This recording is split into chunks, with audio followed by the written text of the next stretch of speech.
I'd like to introduce Dr. Jeff Green, who's a geriatrician at one of the major hospitals here. Hi Jeff, what is a geriatrician? A geriatrician is a specialist who works with older people. Generally we're trained as physicians primarily in internal medicine, and then we specialise in care of older people and illnesses that affect older people. And quite a few geriatricians over the years have specialised in stroke medicine because stroke is a common condition in the older age group. So many of us have specialised into stroke specialists. And how old do I have to be to have access to a geriatrician? It's one of the difficult questions to answer because there's a wide variety. Older people have the largest variety of abilities and fitness, but generally speaking, most services take people who are over 65, most geriatric services. If I feel a geriatrician could help me, how do I access you? Generally through primary care doctors like general practitioners, although many of us also take referrals from other professional groups like physios and occupational therapists. Some geriatricians are accessed through district nurse services. So we're quite open to referrals from a variety of health professionals, but generally the primary care general practitioner is the person who kicks off the referral first. So if I experienced a stroke, I would see a geriatrician in the hospital or a neurologist. What would a geriatrician do for me in the hospital? Geriatricians work right across the stroke continuum for patients with stroke in hospital these days. Some of us work in the front end, if you like, which is the acute part of stroke in the acute wards, but quite a lot of geriatricians also work in the rehabilitation area. And rehabilitation for older people has been a traditional area of work for geriatricians as well. What type of services are available in the community to help me or my loved one after I've had a stroke or they've had a stroke? One of the things that encompasses the sort of work we do is just what you're referring to, which is assistance for people at home once they leave the hospital. So an aspect of our work is work in the community. Generally speaking, there's assistance for people in the community both with rehabilitation so that they can continue the progress they've made following their stroke, following the inpatient progress. So community rehabilitation in the home is a service that's being established in many areas and is a very useful service. We have outpatient services, particularly with reference to physiotherapy and occupational therapy, where stroke patients can continue to get assistance from those professional groups. And we also have medical stroke follow-up clinics in different areas where we assist patients who've had a stroke to check that everything's being done to prevent further strokes. In addition to that, we also have what's called day wards in some areas, where patients come and spend a few hours in a ward where they get therapy for physiotherapy or occupational therapy, and often have a meal there, and then return to their own homes to sleep overnight. So it's a day ward activity. Some people are not well enough to return home and they could enter residential care. What is residential care and what do they offer? Residential care generally refers to the type of residence where people might stay in a retirement village, or they might stay in a rest home or a hospital. The terms do differ from country to country, but those are the colloquial terms that are generally used. The importance of residential care is that it provides assistance for people with their everyday activities and the medical assistance that they might require when it's no longer possible for the loved ones to provide that in their own environment. And very often you can provide quite a lot of assistance in the person's environment. For example, a person might receive a personal care assistance where somebody comes in and helps them shower or helps them get dressed, and that can be provided on a 1 hour a day or a couple of hours a day basis.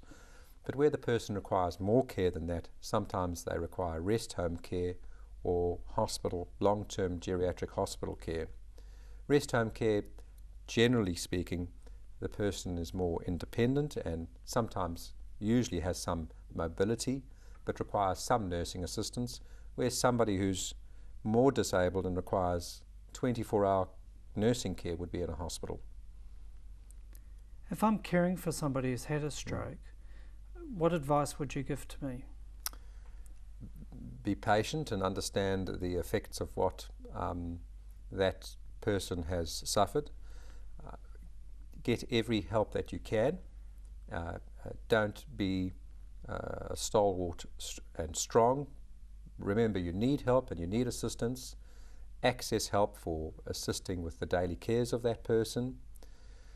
Remember that stroke patients do improve, but the biggest thing is it takes time, and stroke families need to be very patient and give the person plenty of time to get over what's happened, because it's a long process of recovery. And use whatever you can, including respite care, to assist you in the care of the person you're looking after who's had a stroke. What is respite care? Respite care is where the person goes into a hospital or into a rest home for a short period, usually 1 or 2 weeks, to give the caregivers a break. And respite care is very important to give the caregiver an opportunity to recharge their batteries, to have a break, have a little holiday, and then feel rejuvenated so they can care for their loved one again. Respite care generally takes place in rest homes, but it's also offered in some areas in hospitals, depending on how dependent the person is. If they're very dependent, they might need to have respite care in a hospital. And in many areas it's subsidized by health services and is free. How important is it that I take advantage of this respite care that's offered to me? Very important, because it's important the person who's doing the caring gets a break. And some caregivers do have difficulty in letting go and letting the person go into another institution for 1 or 2 weeks, because they say their whole life really has become the caregiving to that person. But it's important that they take that break and give themselves a chance to rejuvenate and to regain the energy to look after the disabled person.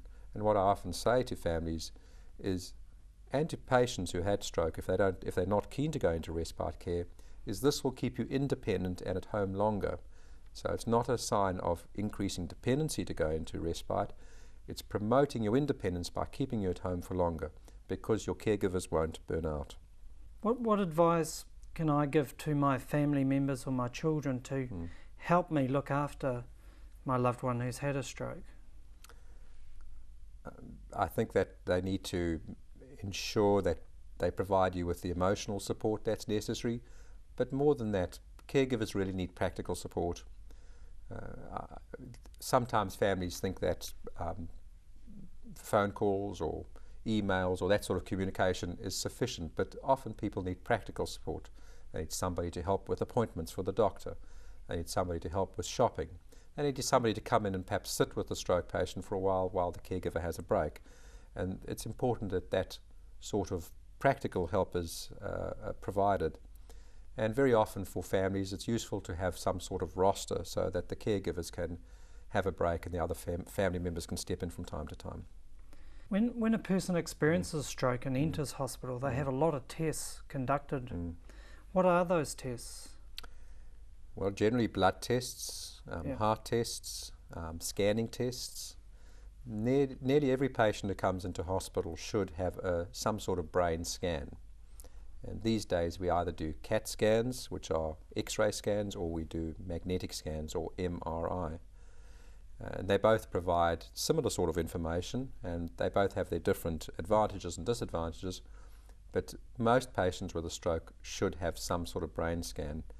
In addition, we look to see with tests what has caused the stroke, because there's always an underlying blood vessel that's become blocked or a clot that's travelled in the circulation. So we might look at the heart with imaging of the heart, or we might look at the carotid arteries with ultrasound imaging of the carotid arteries. Most patients who have a stroke should have a cardiograph, which is a ECG, as it's called, of the heart, and blood tests to check for risk factors like cholesterol, diabetes, and other blood tests should be done routinely in patients who've had a stroke. So a stroke patient can expect to have some blood tests done, some imaging done, heart imaging, as well as a electrocardiograph. Are there different types of stroke? Yes, certainly. Stroke is any damage to your brain from a blood vessel cause. That's the broad definition of a stroke.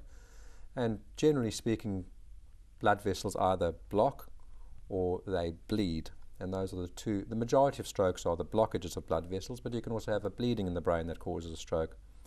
Why they block is, there are a number of causes, but generally they block because the arteries become narrowed in the brain itself, or a clot has travelled in the artery and has lodged in the brain and caused the blockage. You mentioned that stroke is damage to the brain, but it can have effects right across the body. What are the complications of stroke? The usual symptoms somebody experiences are quite diverse because of the amazing nature of the brain in terms of its multiple functions. But generally people will be aware of the weakness somebody can experience. But there are other symptoms that are also important, which people tend to forget. I think visual changes can occur. People can have their speech affected. They can have their ability to think affected, ability to calculate, and memory difficulties have been mentioned as well. And in addition, there are a number of special symptoms that can affect stroke patients and complications, as you refer to. Pain, for example, can be something which is important to report to the doctor and have treated if that's what you're suffering, and that can certainly occur with stroke. Patients can suffer stiffness of the shoulder. If you have a scar on your brain from a stroke, you can suffer seizures or convulsions or fits, as it's called, and that can be treated very effectively. And also the other things are things to do with your memory and personality changes that can occur with stroke, as well as mood changes. So there really are a large, diverse number of complications that can occur. In the acute phase, we also look out for chest infections, which stroke patients are prone to because of the risk of food going down the wrong way into their lungs. And we're very careful to take care of the skin when a person's quite immobilized from a stroke, to check that the patient doesn't get pressure ulcers or ulcers on their skin. So there's quite a diversity of complications that can occur, and a lot of the perhaps more modern approach to stroke care or acute stroke care is really addressing those complications and being very fastidious about the way the person is looked after in the initial phases of a stroke, so that you can maximize their possibilities of a good recovery. Given the chance of all those complications, I would imagine that it's very important once I get back home to make sure I have regular medical checks. How often should I go and see the doctor when I return back to the community? It varies, but at least every 3 months you should see a primary doctor to have your blood pressure checked. If necessary, have your sugars checked to see what your diabetes control is like, if you happen to have diabetes. A follow-up on your lipids and how well controlled that is, as well as addressing the complications and the general issues that we've discussed with regard to stroke. So I'd say at least every 3 months. If people are on warfarin following a stroke, they have to have regular blood tests. And if the warfarin's controlled, that might only entail a blood test every week or every 2 weeks. But in the early stages of being on warfarin medication, you might have to have more frequent blood tests, and you might need to see your doctor more frequently. And I think the other message is that if you're not feeling well or things aren't going well, don't wait till the 3-month appointment. Make sure you make an appointment with the health professional so you can get a follow-up. Prevention's better than cure. Absolutely. Yes. Thank you very much. My pleasure.